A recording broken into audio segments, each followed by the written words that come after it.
인류 역사에 존재했던 모든 화폐들 중에 결국에 가치가 0에 수렴하지 않았던 화폐는 단 한 개도 존재하지 않거든요. 즉 이건 무슨 말이냐면 화폐도 인간과 마찬가지로 어느 정도의 수명을 갖고 태어난다라는 거예요. 대략 600년치의 역사를 살펴보면 포르투갈부터 스페인, 네덜란드, 영국 기축통화가 이어졌던 때를 봤을 때 짧게는 한 80년에서 길게는 한 110년 정도의 수명을 가지고 있었어요. 달러는 이제 한 100년 넘었거든요. 그러니까 사람으로 치면 거의 갈 때까지 온 거예요. 달러도 이제 수명이 진짜 얼마 안 남은 거예요. 달러를 포함한 이 화폐 시스템의 지금 거의 마지막 정도 시기를 살고 있다 보니까 이 화폐 시스템의 마지막에는 어떠한 결과가 있냐면 코로나 때 돈 엄청 뿌렸고 2008년 글로벌 금융위기 때 정말 무섭게 돈 뿌렸죠. 엄청나게 뿌린 그 화폐가 다시 인플레이션으로 치환됩니다. 이걸 가장 잘하는 주체는 누굴까요? 바로 그 화폐를 만드는 주체들이 가장 잘 알겠죠. 전 세계 중앙은행들이 지금 미친 듯이 금을 사모으고 있는 이유가 그것 때문이고 여기에 트럼프가 기름을 부어줬을 뿐이다. 이 금은 녹여지는 순간 이게 어디서 왔는지 누굴 통해서 왔는지 지금 어디가 있는지 알 수가 없어요. 즉 이 금은 어떠한 상황 어떠한 통제에서도 나를 지켜주는 유일한 자산이 된다라는 말이거든요. 전 세계에서 정말 큰 돈이라고 부르고 큰 손이라고 부르는 대형 은행들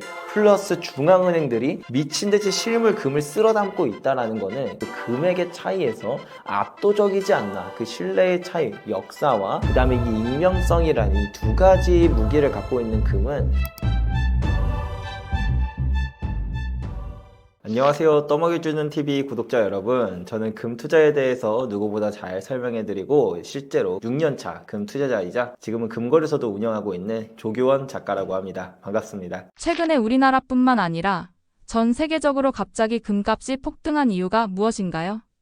아무래도 트럼프의 관세 영향이 가장 크긴 하죠. 트럼프가 지금 전체적으로 모든 보편 관세를 하겠다 이런 이야기도 있고 또 철강에 대해서는 25% 관세 이런 것들을 한다고 하다 보니까 이러면 앞으로 물가가 전체적으로 다 같이 올라가겠네. 그럼 물가가 올라가면 인플레이션에 가장 강한 자산 금이 빛날 수밖에 없겠구나. 이렇게 생각이 되는 부분들이 있었던 것 같아요. 근데 조금 더 우리가 사실 더 본질적으로 들어가자 이거죠. 왜냐하면 트럼프가 당선되기 이전부터 금 가격은 계속 올랐거든요. 그러면 이렇게 금 가격이 미친듯이 올라가고 있는 가장 근본적인 원인은 무엇인가 라고 할 때 우리는 화폐 시스템에 좀 더 집중을 할 필요가 있어요. 우리가 태어나서부터 지금까지 너무 자연스럽게 원화 이걸 돈이라고 부르면서 쓰고 있죠. 미국의 달러도 이제 미국 국민들은 태어날 때부터 달러를 썼으니까 그냥 달러라는 그 화폐 자체가 그냥 말 그대로 태어나서부터 지금까지 쓰니까 이게 늘 그래 왔었다 이렇게 생각을 하는 것 같아요.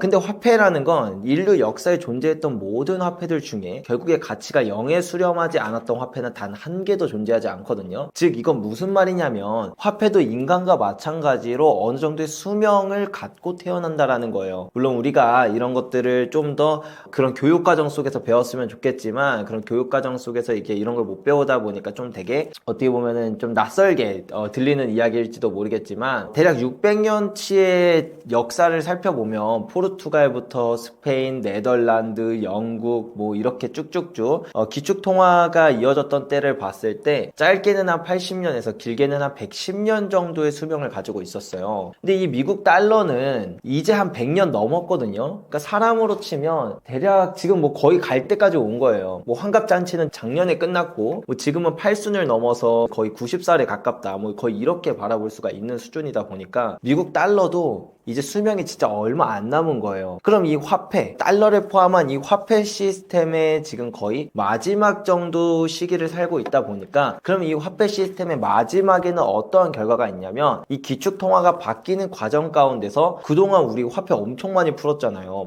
코로나 때 돈 엄청 뿌렸고 2008년 글로벌 금융위기 때 정말 무섭게 돈 뿌렸죠. 이렇게 엄청나게 뿌린 그 화폐가 다시 인플레이션으로 치환됩니다. 즉 물가가 그만큼 많이 상승하는 일들이 보통 이 시기에 많이 발생을 해요. 그렇다 보니까 이거를 알고 있는, 이걸 가장 잘하는 주체는 누굴까요? 바로 그 화폐를 만드는 주체들이 가장 잘 알겠죠. 화폐를 만드는 건 중앙은행들이 하고 있다 보니까 각국의 중앙은행, 전 세계 중앙은행들이 지금 미친 듯이 금을 사모으고 있는 이유가 그것 때문이고, 그로 인해서 거의 2008년부터 금의 사이클이 이제 쭉쭉 오다가 2019년부터 진정한 금의 슈퍼 사이클이 시작됐다, 이렇게 보여지는 부분들이 많거든요. 그래서 최근에 들어서 원래도 금의 사이클상 금가격이 계속 오르고 있었는데 여기에 트럼프가 기름을 부어줬을 뿐이다, 요 정도로 이해하시면 좀 더 쉬울 것 같아요. 한때 금의 공급이 멈춰 구하기 힘들었었는데 왜 그런 걸까요?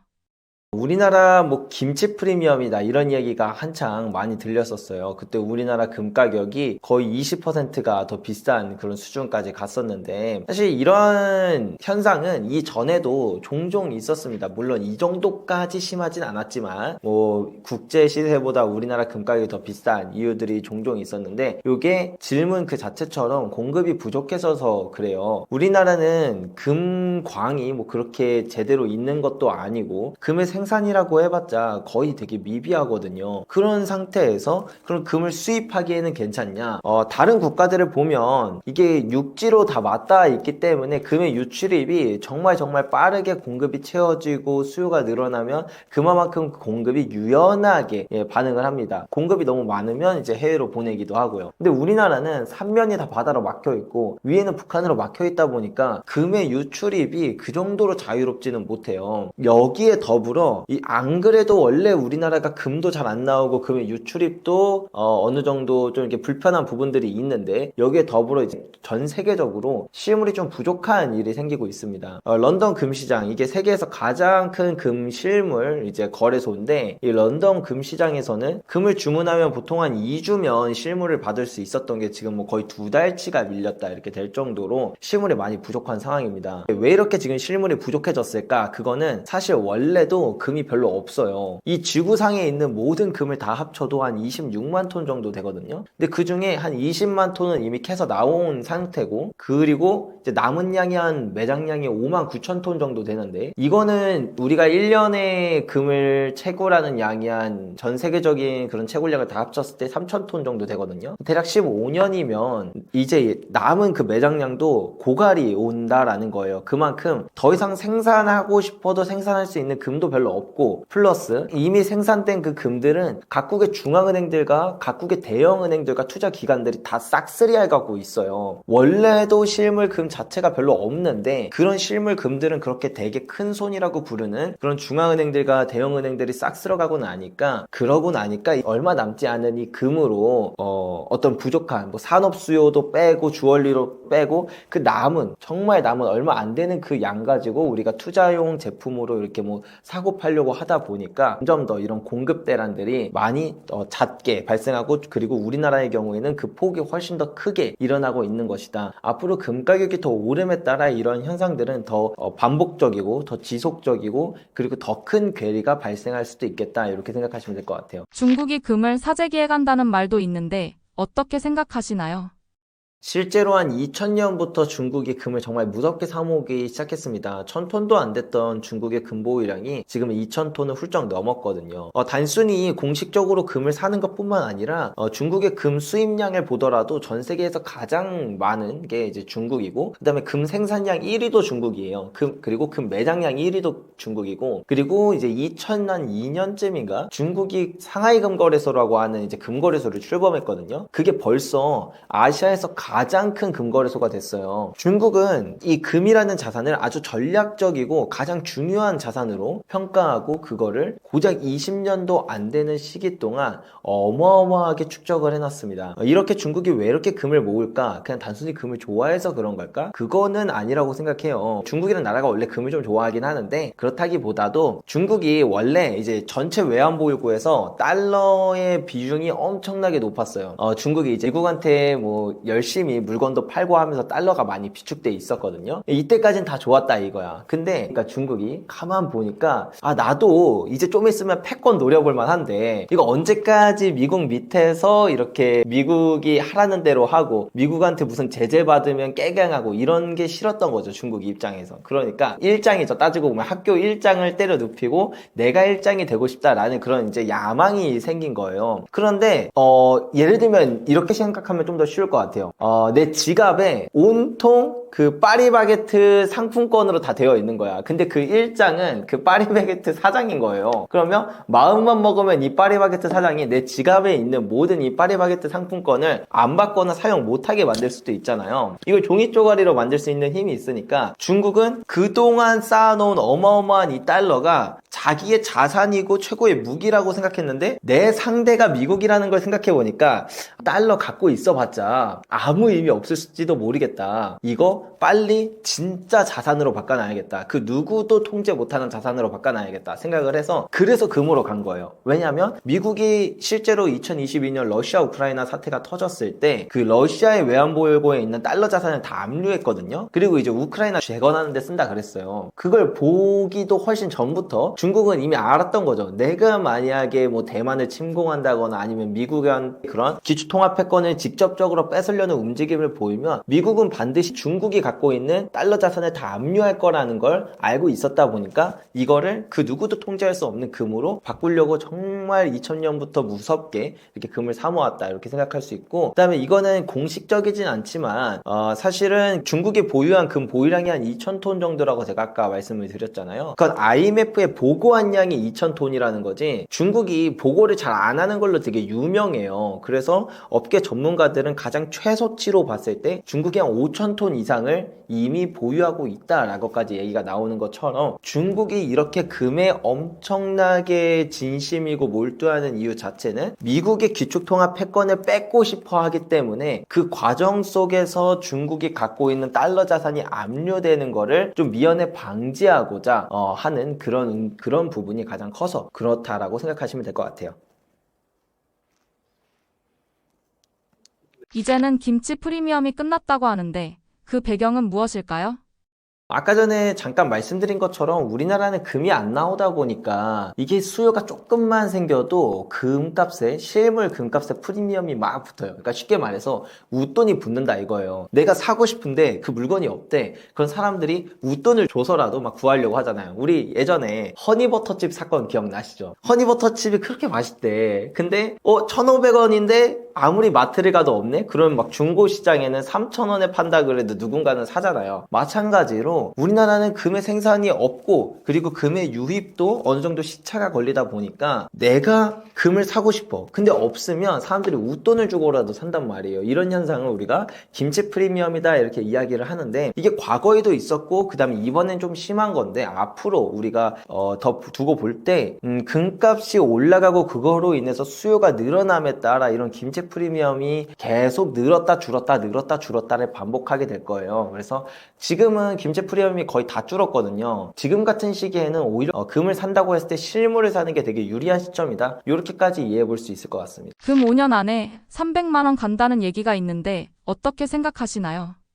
과장이 아닐지도 몰라요. 사실 그 얘기는 저로부터 시작되긴 했거든요. 이게 뭐 금가격이 300만 원 간다, 400만 원 간다 이런 얘기를 하면 지금 금값 해봐야 60만 원도 안 되는데 이게 300만 원, 400만 원 가는 거예요. 뭐 5배, 뭐 많게는 7배까지 오른다는 건데 이게 말이 되냐? 금값 어떻게 그렇게까지 오르냐라고 생각하실지도 모르겠지만 우리가 이 금이라는 자산이 역사가 5,000년이 넘었어요. 근데 5,000년이라는 그 시간 동안 금값이 폭등했던 역사는 정말 셀 수도 없이 많거든요. 근데 그 역사들 가운데 금 가격이 10배도 안 올랐던 역사를 찾는 건 정말 어려워요. 그래서 우리가 과거에 2000년 초반만 하더라도 실제로 그때를 기억하시는 분들이 계실지도 모르겠어요. 그때 금반지 하나, 이렇게 돌반지 같은 거 하나 선물할 때 한 5만 원이면 됐거든요. 근데 그게 벌써 50만 원이 됐어요. 금이라는 자산은 한 번 오를 때 짧은 한 10년이라는 기간 안에 거의 한 10배 이상씩 올라요. 정말 많이 오를 때는 막 조 단위로 올라요. 금 가격이. 이 금이라는 자산은 애초에 안 오르는 게 정상인데 한 번 오르기 시작하면 뭔가 아주 정말 심각한 문제가 있다는 뜻이고, 그거는 하루아침에 끝나는 이런 그런 해프닝은 절대 아니다. 금은 그래서 한 번 오를 때 짧게는 9년에서 길게는 13년까지 오르는 사이클이 있고, 그 기간 동안 대략 한 10배 정도의 가격이 오른다라는 걸 생각을 할 때 지금까지 금 가격이 한 2배 올랐어요. 상승 사이클을 기준으로 보면 앞으로 5배 이상은 더 올라야 된다는 거죠. 지금 금 가격 60만 원 안 하지만 이 금 가격은 300만 원을 훌쩍 넘는 게 역사적으로 볼 때 그렇지 않은 역사를 찾는 게 더 어려울 만큼 사실은 당연하고 자연스러운 이야기다. 이렇게 생각하시면 될 것 같습니다. 최근 미국에서 2029년쯤 비트코인이 금값을 넘어선다는 말이 나왔는데 어떻게 생각하시나요? 비트코인이 금값을 넘어설 것이다. 우리가 일단 비트코인이 금값을 넘어설지 안 넘어설지보다 이런 얘기가 나오게 된 배경을 한번 보자 이거죠. 비트코인이 처음 세상에 나왔을 때 이제 사토시 나카모토가 2008년 글로벌 금융위기를 보니까 야, 이렇게 막 뿌려대는 화폐 이게 가치를 보존하는 게 맞냐? 그리고 그거를 막 뿌려대는 게 그냥 일개 중앙은행이 전 세계를 컨트롤하고 있는 건데 이거는 그냥 독재 아니냐? 이거에서 벗어나자라는 의미에서 사토시 나카모토가 투자 백서를 만들고 비트코인 백서를 통해서 비트코인을 세상에 알렸잖아요. 그리고 그 의지가 지금 많이 통하고 있는 거예요. 즉 화폐가 무자비하게 발행되는 이 화폐 시스템 자체가 말이 안 된다 라고 말했던 2008년도부터 오는 이 흐름이 갈수록 시간이 한 해 한 해 한 해 지나갈수록 사람들이 처음에는 야 그래도 야 달러가 나 태어날 때부터 지금까지 쓰던 건데 그게 뭐 하루아침에 망하기라도 하겠어 라고 생각했던 게 한 해 한 해 지날수록 이거 진짜 그럴지도 모르겠는데 우리가 보유하고 있는 이 화폐가 역사적으로 볼 때 항상 종이 쪼가리가 돼버린 거 마냥 얘도 언젠간 종이 쪼가리가 될 수밖에 없고 근데 그 시점이 그렇게 멀지 않을 수도 있겠다라는 생각을 갖기 때문에 사실은 비트코인이 각광을 받는다라는 거죠. 근데 그 똑같은 생각은 뭐냐면 금값으로 가야 되는 본질과 똑같습니다. 즉 화폐 시스템에 대한 신뢰가 깨지면 그러면 그 어마어마한 돈 우리가 달러라고 하든 원화라고 하든 그 어마어마하게 보유하고 있는 그 모든 돈들이 다 어디론가 도망을 가요. 그 과정 가운데서 비트코인도 수혜를 받을 수 있고 금값도 수혜를 받을 수 있는데 근데 왜 비트코인이 금값을 뛰어넘는 거냐? 일단 둘 다 가격은 막 폭등하겠죠. 둘 다 이 똑같은 본질을 두고 본다면 이 화폐 시스템의 마지막으로 가고 있다는 걸 우리가 알고 있기 때문에 이게 점점 더 가까워질수록 금값과 뭐 비트코인 둘 다 가격이 오르게 될 텐데 비트코인이 금값보다 더 많이 오를까? 이거는 솔직히 뭐 미래를 우리가 속단할 수 있는 얘기는 아니지만 저는 비트코인이 금값을 넘어서기 정말 어려운 이유 중에 하나가 비트코인은 너무 투명해서 좀 어려워요. 금이라는 자산은 5,000년 동안 각국의 중앙은행들부터 일반 개인들까지 이 금이라는 자산을 최후의 보루, 전략적 자산 중에서 가장 최상위 계층에 위치해 놓은 이유 중에 가장 큰 이유가 익명성이 있기 때문이거든요. 금은 뭐 처음에 만들 때는 여기에 누가 만들었음, 일련 번호 이런 걸 다 기입해 놓는다고 해도 이 금은 녹여지는 순간 이게 어디서 왔는지, 누굴 통해서 왔는지, 지금 어디가 있는지 알 수가 없어요. 그 말은 즉 이 금은 어떠한 상황, 어떠한 통제에서도 나를 지켜주는 유일한 자산이 된다라는 말이거든요. 그게 한 개인한테도 그렇지만 국가의 단위에서도 그렇다는 거예요. 중국이라는 국가가 이제 미국이랑 싸우려고 할 때 미국이 경제적 제재 할 거 아니에요. 근데 그 경제적 제재로부터 자유로울 수 있는 자산이 몇 개나 되겠냐 이거죠. 근데 그 중에서 금은 어마어마하게 매력적인 자산이 되니까 그래서 중국을 포함한 그냥 각국의 전 세계 중앙은행들이 지금 1950년 이후로 사상 최고치 금매입을 4년째 이어가고 있다는 거죠. 그 말은 즉 전 세계에서 정말 큰 돈이라고 부르고 큰 손이라고 부르는 대형 은행들 플러스 중앙은행들이 미친듯이 실물 금을 쓸어 담고 있다는 거는 그 금액의 차이에서 압도적이지 않나. 그 신뢰의 차이, 역사와 그 다음에 이 익명성이라는 이 두 가지 무기를 갖고 있는 금은 비트코인과는 비교도 안 될 만큼 강한 자산이고 정말 그렇기 때문에 훨씬 더 높은 저는 가격 상승 모멘텀이 남아있지 않을까 저는 개인적으로 그렇게 생각하고 있습니다.